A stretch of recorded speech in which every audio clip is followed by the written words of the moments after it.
Carrie and Leah, I'll turn things over to you.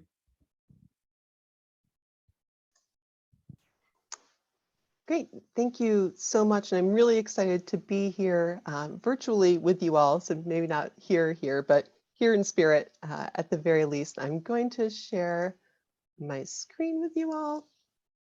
And I want to thank you for that introduction and for including Surf Plus in the Louisiana Arts Summit. And while I'm sad I'm not there with you in person, I'm really excited to have this opportunity to get to talk with you all about steps you can take to help build a resilient artistic practice. And we're here because thanks to generous funding from the Andrew W. Mellon Foundation, we have the opportunity to partner with the Arts Council of Greater Baton Rouge so that they can implement Surf Plus's Get Ready grant program, which we'll be diving to a little later. So for this presentation, I'll start with an introduction to Surf Plus and our work to help set the stage for why I'm here. And then next, I'll move into the meat of how to take on the concept of resilience in artistic practice and get started with identifying priorities and steps you can take to shore up your creative practice against emergencies. And then I'll talk about Get Ready grants and what they are and how they can support that effort. And then lastly, I'll turn it over to Leah to talk about the Arts Council's launch of the Get Ready grant program. So let's dive in with a little background on Surf Plus. So Surf Plus was founded in 1985 as a grassroots mutual aid organization by artists for artists. And we were founded through the inherent generosity of the craft community, primarily by artists at craft shows who found that they were always passing the hat for a peer who had had a fire or a flood or an illness or an injury.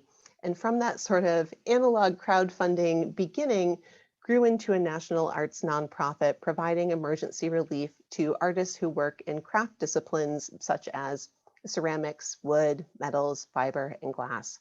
And we've grown throughout those years to support artists throughout all stages of their careers, in emergency or not, and work on a national level to strengthen the safety net for artists.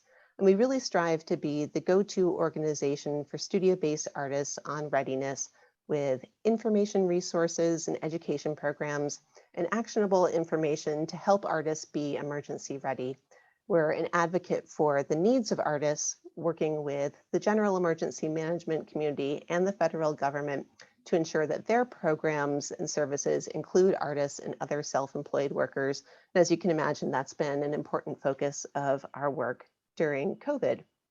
And so that founding mission of ours, where the surf comes from, the Craft Emergency Relief Fund, it's an emergency relief grant of $3,000 to artists across the United States and territories working in craft disciplines who've experienced a career-threatening or other serious emergency. And we aim to turn around these grants quickly. We say that once we receive an application, it'll take 2 weeks. It's usually much faster than that. And the idea being that we know that after a major emergency, $3,000 might not be enough to make someone whole, but it could help bridge the gap between that emergency and, say, an insurance payout or disaster relief assistance. And the criteria is fairly simple. We serve artists working in craft disciplines who've had a career-threatening emergency.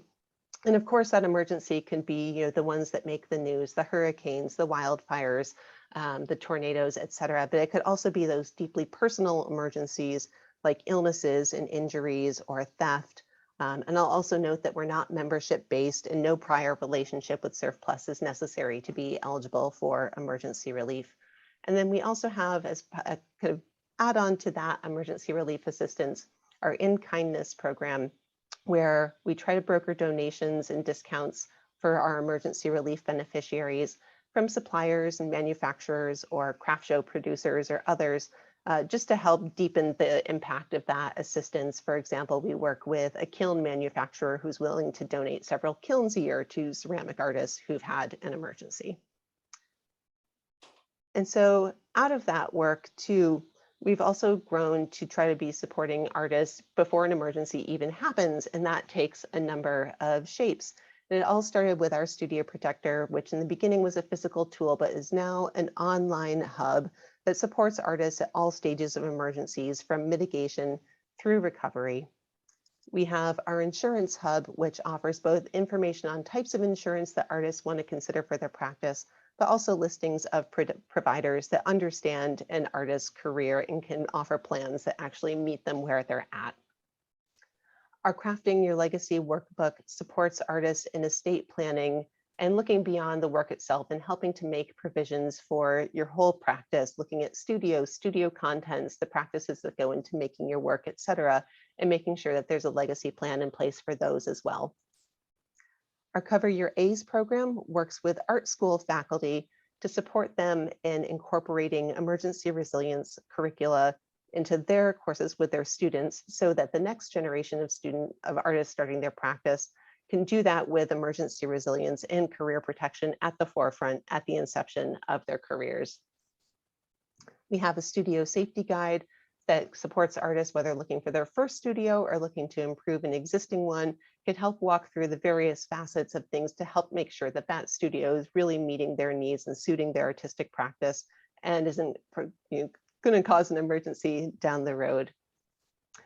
We partnered with Wellness for Makers to do a video series on supporting your body and your artistic practice, knowing that as an artist, you are your greatest asset.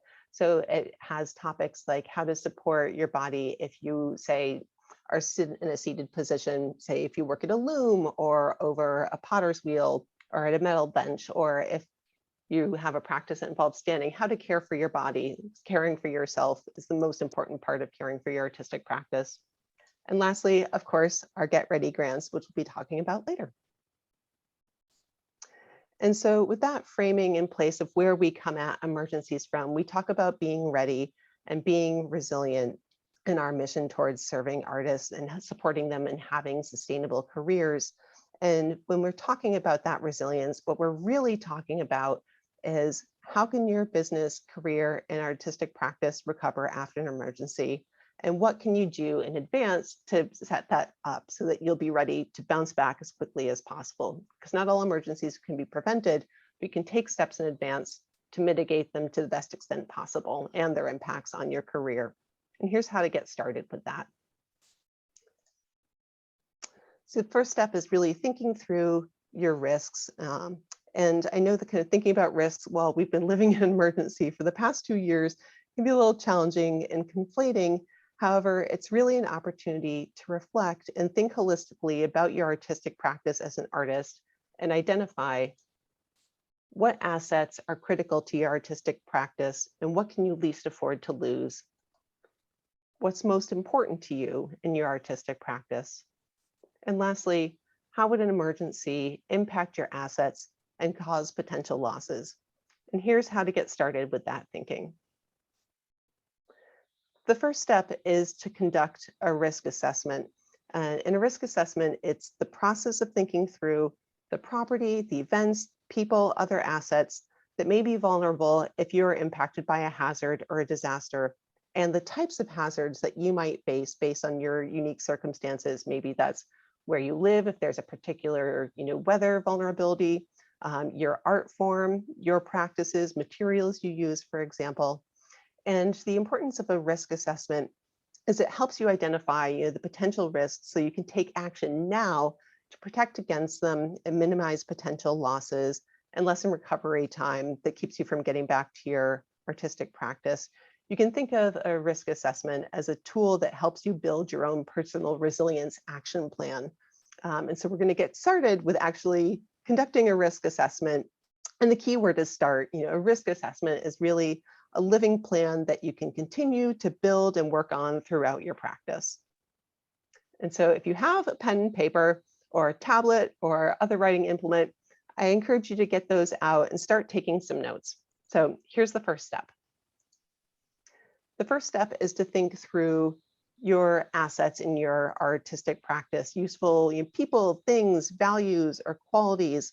And so here are just some sample kind of categories to think through. Whether those are structures, a studio space that you rely on, a classroom space that you work on or rely on.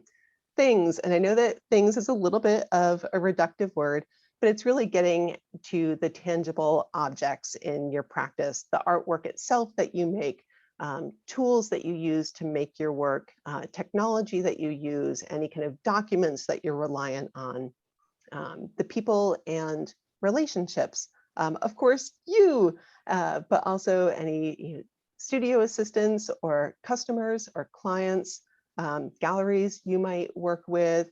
If you perform as part of your practice, the people that you work with to conduct those performances, which kind of leads to a last major category in your assets, events, classes that you hold, any performances, shows, whether those are performance-based or say if you're a craft artist, shows where you exhibit your work. So take a moment, kind of think through, what are your assets in your artistic practice, those things that you want to safeguard. And again, we're touching on the subject now, but to start taking notes, and then I encourage you to keep thinking about this later and building out your risk assessment. So the first step, assets. And the second step then is thinking through the potential hazards that you might be exposed to or that apply to you in your artistic practice.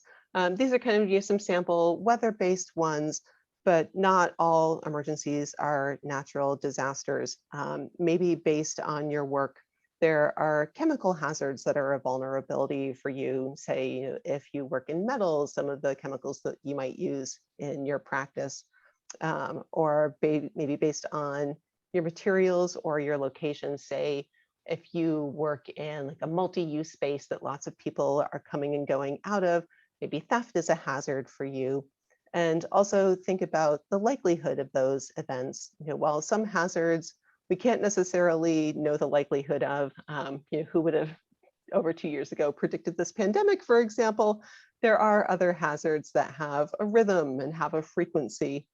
And as you're thinking about hazards, kind of think through the effects of them. If flooding is something that's coming up for you, flooding equals water equals mold. Or if wind events are an issue, falling trees, damage to your studio or other place that you conduct your practice. So kind of think through down to the kind of granular level of what those hazards would look like.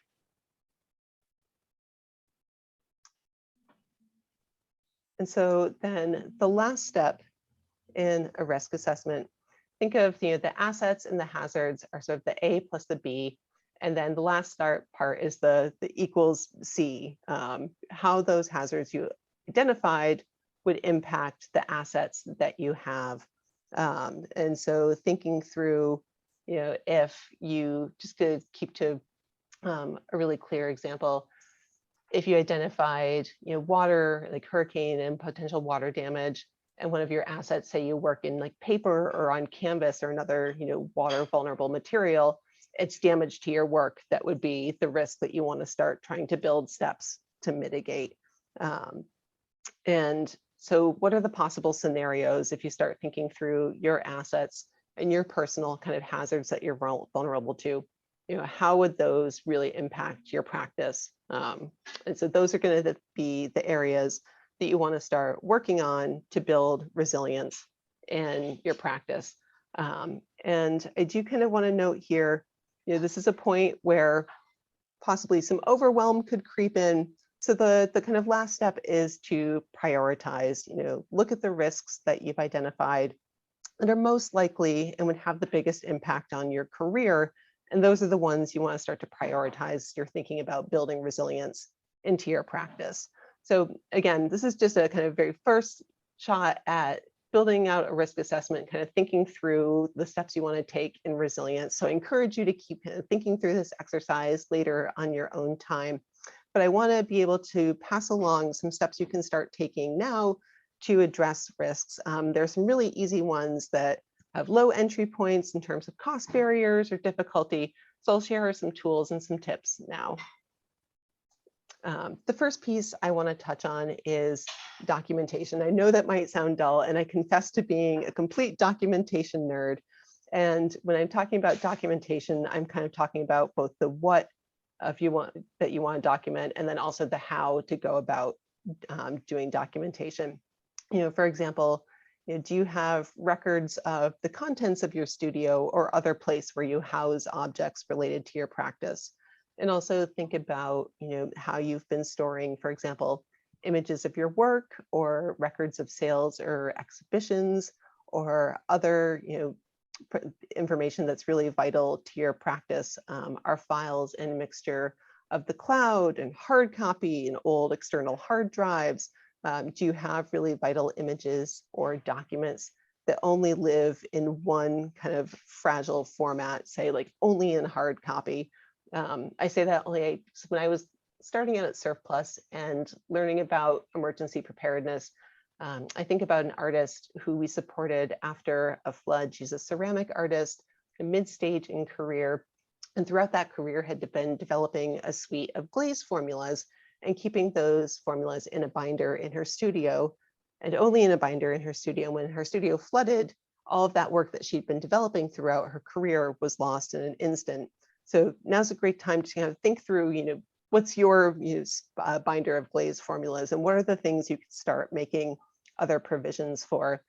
And I also think about the value of this, in the COVID era. I think back over the past 2 years and all of the grant and pandemic related funding that was available, and how having documentation of your career made it just that much easier to apply for assistance. And so documenting your artwork and your critical tools and records and practices is key to not only protecting your career, but also really empowering you to make best decisions to support it along the way. And so we'll talk a little bit more about things that you might want to be backing up.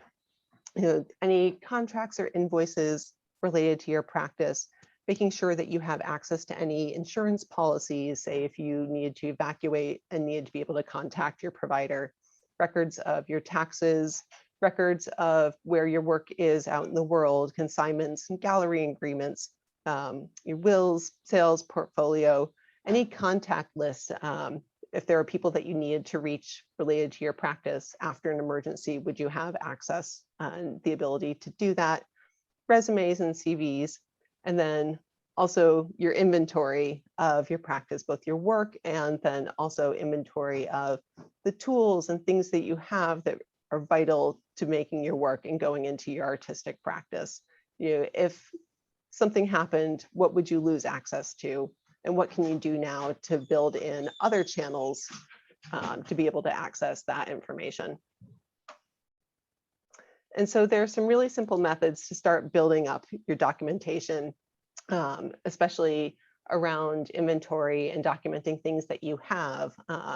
You can start with methods as simple as taking images of the contents of your studio, and while doing that, maybe narrating, if it's tools, for example, the make, model, and description, or the approximate year that you purchased it. If it's backing up actual documents of your work, the work itself, making sure you're including the title, dimensions, medium, price, and you can do that also through various spreadsheets to track inventory, using cloud storage, and building kind of redundancy into efforts too. If you do want to start building out some inventory documents, I will note that Surf Plus does have a suite of spreadsheets on our website that you can download to help you get going so you don't have to start from zero. We have spreadsheets that can help you document your art inventory, document your equipment, document your sales, document consignments. There are also a series of systems that you can purchase to help support you in inventorying and documentation of work. And just some considerations if you decide to go down that route. Make sure it meets your needs, that it's customizable, that it's easy for you to use, it's intuitive, it can work with you. And does it have good support systems in place? Has the company been around for a while? Do they know what they're doing? Do they support past versions? Or are you going to get caught in an upgrade loop? And are there costs associated with that? Is it easy to get your data in? Is it easy to get your data out if you choose to go another direction? And of course, the cost.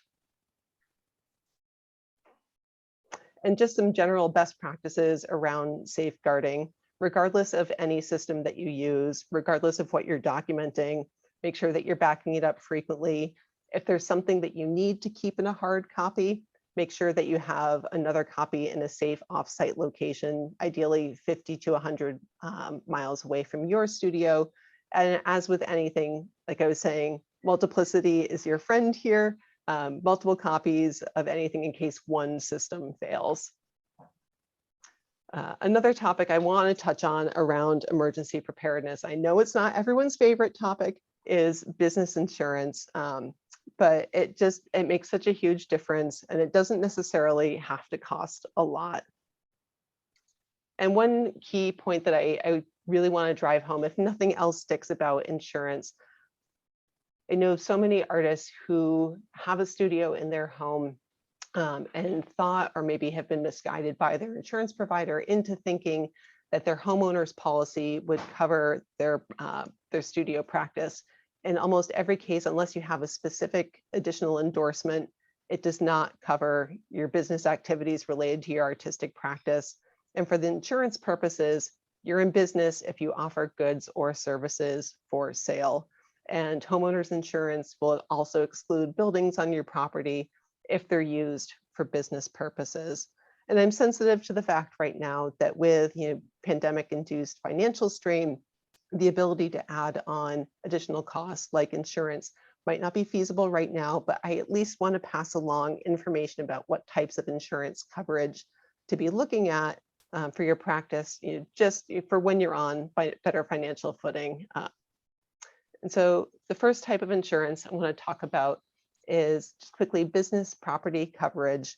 And so this covers, for example, as the name implies, property, like buildings, physical structure like a studio.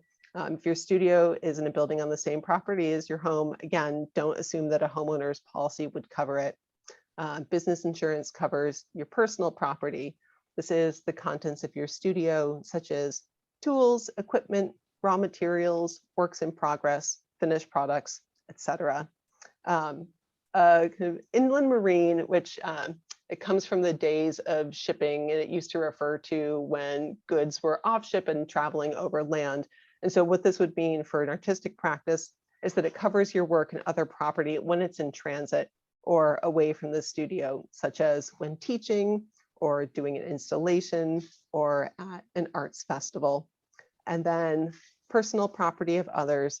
So if you do repair work or conservation work, you need insurance for that work that's in your care. However, this doesn't cover damage that you might cause in the course of doing that conservation or repair work.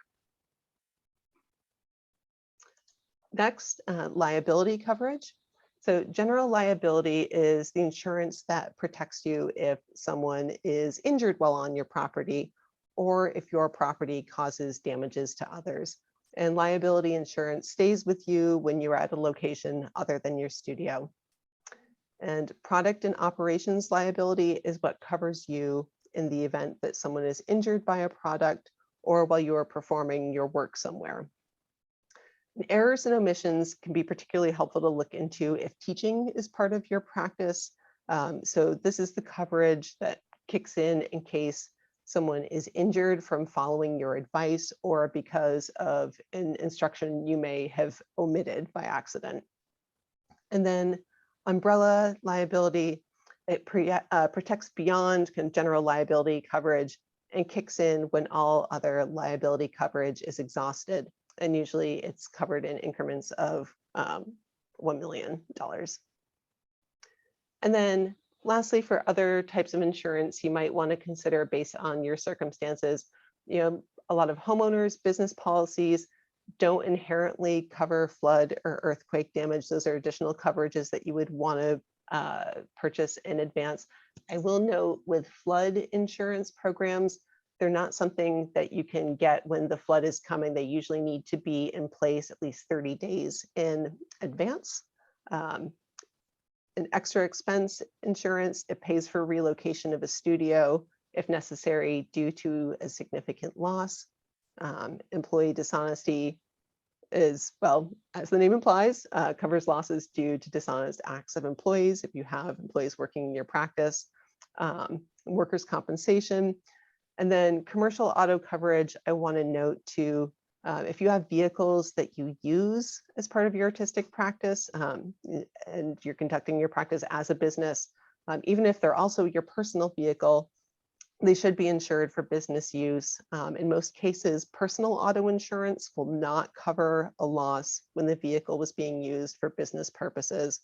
And if you have employees and they use their own vehicle for tasks connected to your business, you need to have coverage for non-owned vehicles because if they have an accident while doing work for you, their insurance may not pay and you could be held liable for damages.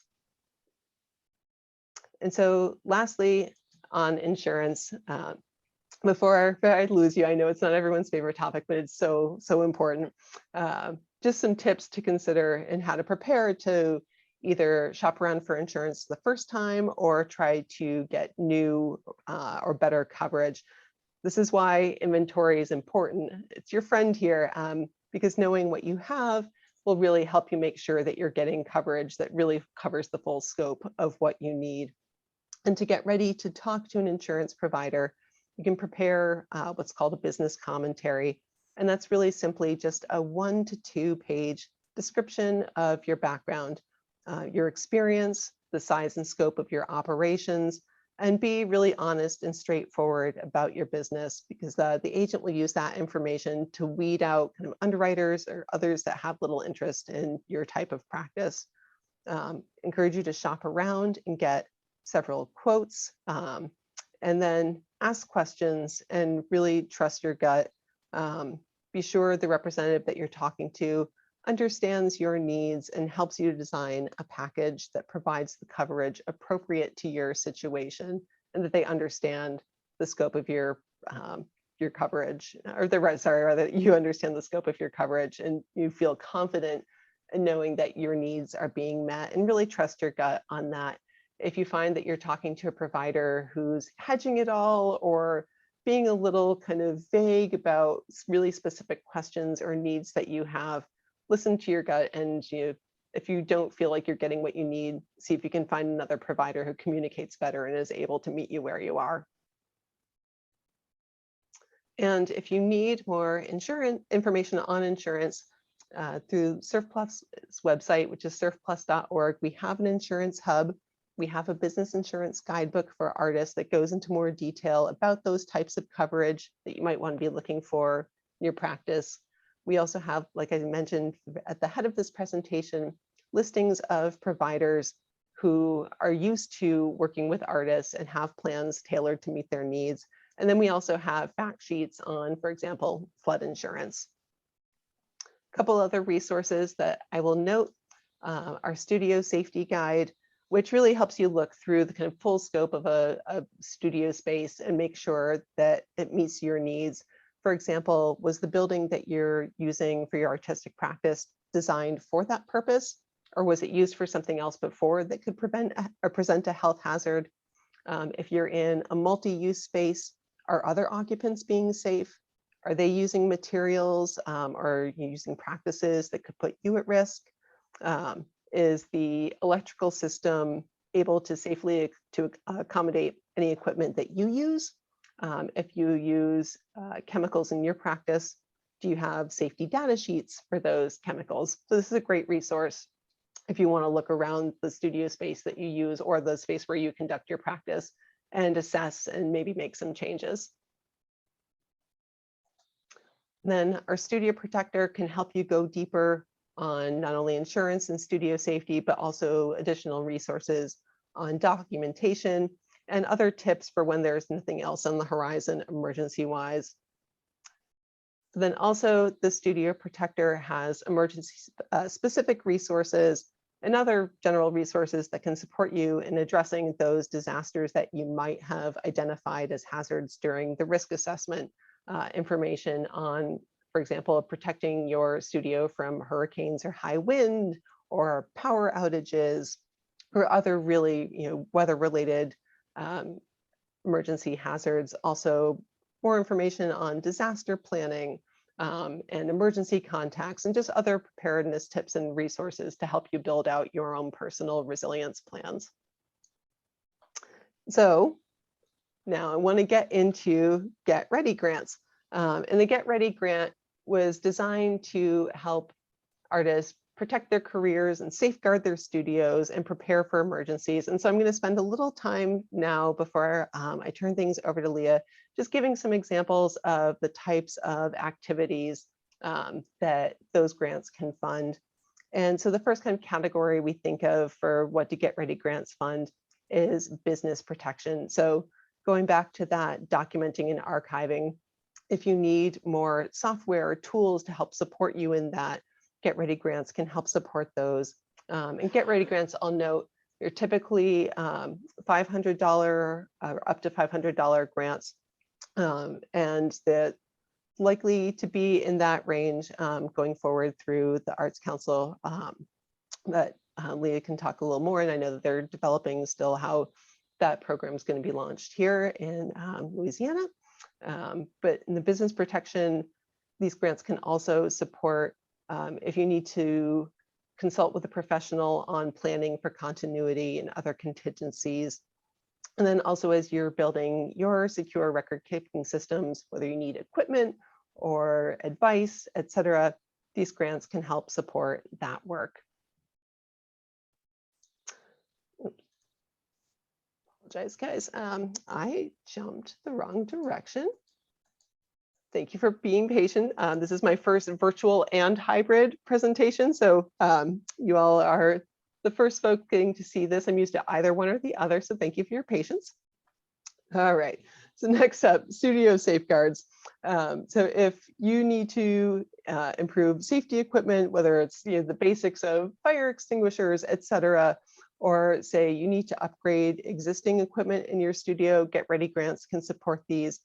For example, I know a lot of the artists that Surf Plus is funded, for example, ceramic artists or metalsmiths, they've used these grants to improve the air filtration and ventilation systems in their studios. If you need to work with a contractor to get better kind of sense of the steps that you could take or what you should be doing in your studio, these grants can help support that work.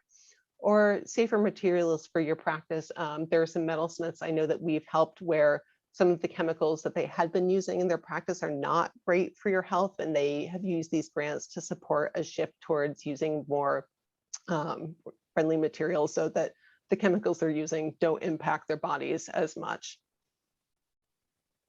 And then these grants can also be used for very specific emergency and disaster readiness, whether that's tools and supplies, or making changes to the physical infrastructure of a studio.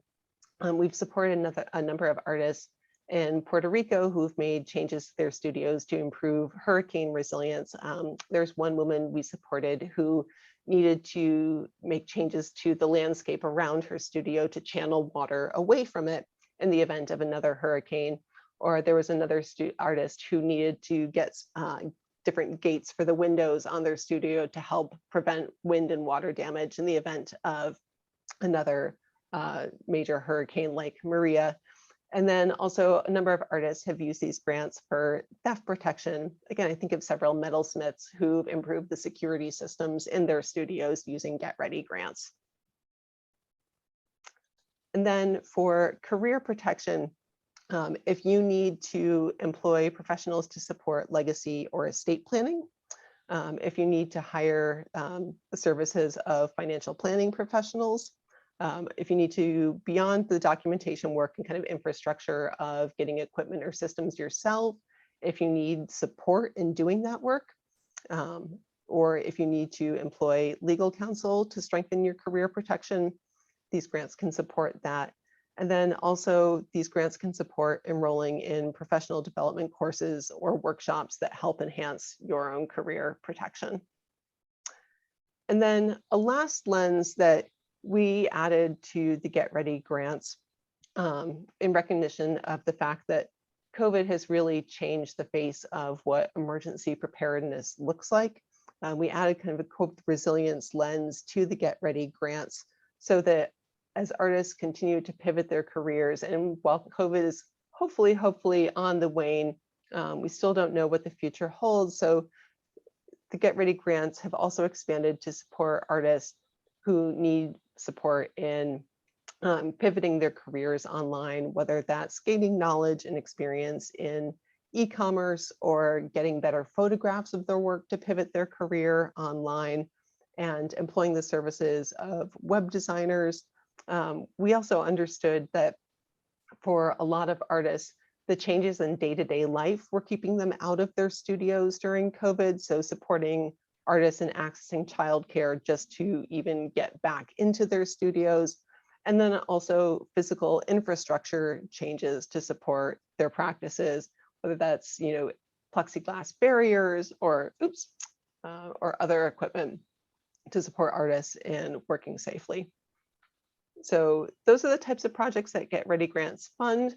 I encourage you to keep building and updating your plan.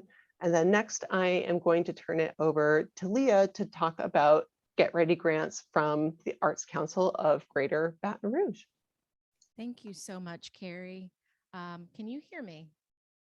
I can. Excellent. Thank you guys for being here. Anyone who's watching virtually or who may be viewing this after we sign off, welcome. I'm Leah Reese Russell. I am the Chief Programs Officer here at the Arts Council, and I also manage our regranting programs. And we're super grateful to be partnering with Surf Plus to offer this grant program, not only to the Arts Council's 11 parish region, but across the state. Surf Plus and the Arts Council has a shared interest in making sure that all artists from around the state are able to apply for these funds through us. So just to reiterate, the majority of our grant programs are for our 11 parish region only. This grant program is going to be available to artists throughout the state. And we intend to work with the other 8 arts councils throughout the state to promote the program so that everyone knows that it is available to them if they are a Louisiana artist. Next slide. So I do want to say right off the bat that this is a brand new program. Guidelines and timeline are still developing. So this is the first initial session that will be offered around the Get Ready grants, but we intend to work with Surf Plus to offer some more training. As far as eligibility goes, you must be 18 years or older, and you must be a resident of Louisiana. You cannot be a current board member, major funder, staff person, or immediate family member of anyone of the Arts Council of Greater Baton Rouge. All other individual artists who do not fall into any of those categories are eligible to apply. Next slide. So if you are a grantee, if you submit your project and it is funded, it must support the health, safety, resilience, and career protection of the artists. It needs to facilitate projects that are within the scope of the funds that you are awarded. There will be additional training that is ongoing throughout the year. So grantees must agree to participate in that for at least a year. And then as part of the guidelines and as part of being a grantee, there are specific communication requirements when you're talking about your grant award or your grant project that you must adhere to when you're posting on social media or putting out press releases. And that will also be a part of the official guidelines. Next slide. And so your successful Get Ready grant program needs to show that there's concrete progress being made towards your preparedness goals, a demonstration of peer learning, and then engagement with the online resources offered by Surf Plus. Next slide. And as I said before, this is very much still in development. We are going to work with Surf Plus to make sure that the complete outline of the guidelines and the evaluation process is posted to our website by mid-April. The evaluation process will be your typical grant process where there is an application online, a narrative, a budget template is also required, and then we will have a panel of artists from a variety of disciplines to review those applications and make funding recommendations that will then be determined by the Arts Council. The first round of grants are going to open on May 1st and extend through the 31st. We'll close that first round of applications on the 31st of May. Depending on the award amount, Carrie mentioned earlier that typically these grants are $500. We're still determining what that max amount will be. It will not be smaller than 500, but we may have some wiggle room depending on what we view as the needs of the community and maybe choosing to extend that amount slightly. Depending on the number of applications we receive in May and the amount of the awards that are given out, that will determine whether we reopen the application again. Likely that would happen in July or August. And then the final round, if we were to have a second round, would close the end of November so that all of the funds are dispersed by the end of the calendar year 22. And all of our applications for all of our grants moving forward are going to be through the submittable platform. If you applied for a Louisiana project grant recently, one of the individual artist relief grant through the state, you have become familiar with submittable. We found that that's the most user-friendly platform. And so that is where we will administer all of our grants. I know a lot of people have asked, well, can I just fill out a paper form? Can I do this? Can I email you this? It's more secure if we keep everything electronic, but I do recognize that some people may be new to the system and may need technical support. I am always happy to offer technical support. I will sit on the phone with you. I will answer your emails. I will walk you through anything. So I encourage you not to be intimidated by submittable or by the technological aspect of that. We are here to assist you in making sure that your application is filed timely through submittable. The review process also happens through submittable. So once your application is submitted and that period is closed, the reviewers will then go in and access your materials through that same platform. And then you receive your award notification through that platform as well. So it's just a way for us to keep everything secure, organized, and I don't lose your documents in my long chain of emails. And Carrie, next slide. I think that might be the final slide. That was it. That was it. Okay. So if you are virtual, please do email your questions to info@artsbr.org, but I am happy to take questions in the room right now. Kelsey. One second. So my question is, I understand that surf is a craft-based, so things like drawing and painting are kind of out of the scope. Is that correct? Carrie, so her question was, Surf Plus is typically craft-based, but are painting and drawing, is that applicable for the Get Ready grants? Are we okay to assume that all visual art and craft and maker projects are eligible? Yeah, you're for your purposes, you're serving your community. Surf Plus's Get Ready grants, when they're through our application, are limited to craft, but for our partners, they're serving their community. Excellent. So I have a question now because I see musicians and vocalists and dancers in the room as well. So this could also be applied to studio spaces, the flooring in a dance studio, props, sheet music, music equipment, correct? Yep, absolutely. Excellent. Oh, my follow-up is about how the Arts Council is going to be selecting the panel of artists. How we're going to be selecting the panel of artists that will review. So typically we like to make sure that we have artists who represent a variety of disciplines, artists who represent a variety of parishes within our region. Since this is going to be administered throughout the entire state, we will likely have representation from each region that's represented by the Arts Council.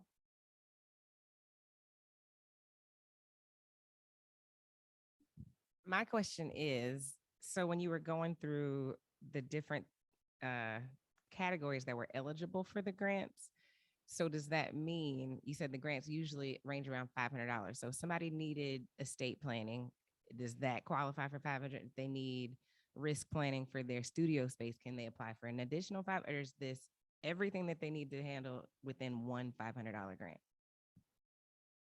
That is a really good question. Carrie, I'm going to talk this back to you because this kind of just depends on what's eligible through you and then what liberties we're allowed to take as the Arts Council.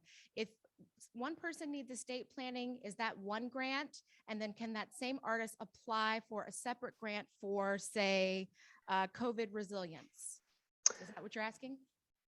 So basically, can an artist apply for multiple projects? Correct. Yeah. And Leah, we can talk more about what you're comfortable with. I know that Surf Plus, as we've run it, every artist can apply for one grant. You can, do multiple things within that grant, but artists can only apply for one grant per cycle. And that was going to be my suggestion and recommendation, is that your project would be, or your grant application would encompass, here are the objectives I want to reach. If more than one of those things is within that, then you would need to compile that into the application, and the budget would need to reflect what your goals and objectives were, but one application per artist.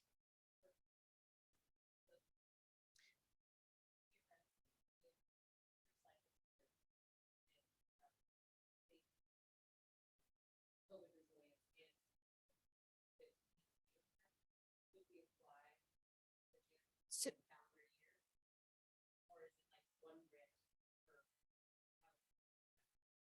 Carrie, this is likely one application per artist between now through the end of 2022, correct? And I apologize, I couldn't hear the question. So the question was basically, can artists apply? Is it once per calendar year they can apply, or once per cycle? If we, run our May cycle and we have additional funds and we reopen, can that same artist who was awarded in May also be awarded in August? Yeah, we when we do them for Surf Plus, we've done one per calendar year. But again, Leah, I know that you want to meet the needs of your community, so we can talk and figure out what works for you. Because we understand that the way we've done it isn't necessarily what's going to work for other organizations Gotcha. as they're doing it. So that's one of those things that has yet to be determined. And once we work to build out those guidelines and have them posted, that information will be in there. Typically, when we're looking at the other grants we administer, we don't allow more than one application per grant period, but we'll look at that and let you know. But you don't get your grant. Does it mean you can't apply for the rest of the year? I'm going to say, yes, you can. Is that, if you're not granted, then you can reapply. Yeah. Okay. Any other questions?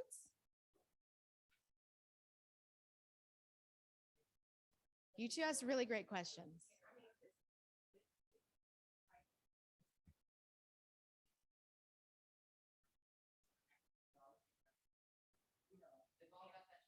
Yeah.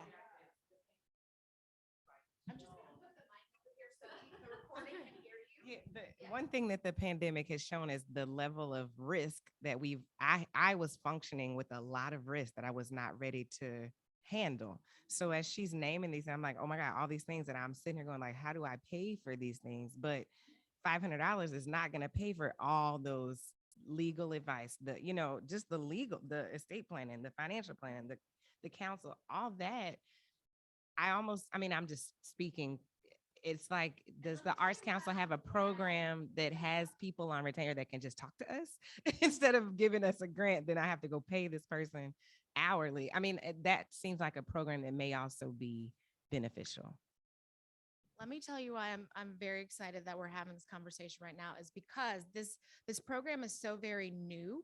Instead of just copy and pasting what has been done with other grants, this conversation is important because it's letting me know how these guidelines and this criteria needs to be shaped. And so this conversation is going to help me build out those guidelines because as Carrie said, and as you're saying, uh, an attorney could have their hourly rate could be $500. We don't know. So this is very good because maybe we do need to focus on just one grant cycle and up the dollar amount a little bit. So we're going to continue this conversation so that the guidelines that come out mid-April can be more concrete and based on the needs of you guys and the artists around Louisiana. So super helpful having you guys here. Thanks for presenting. Any other questions? Awesome. Well, I am thankful to you, Carrie, and thankful to Surf Plus. The Arts Council typically does not grant to individuals.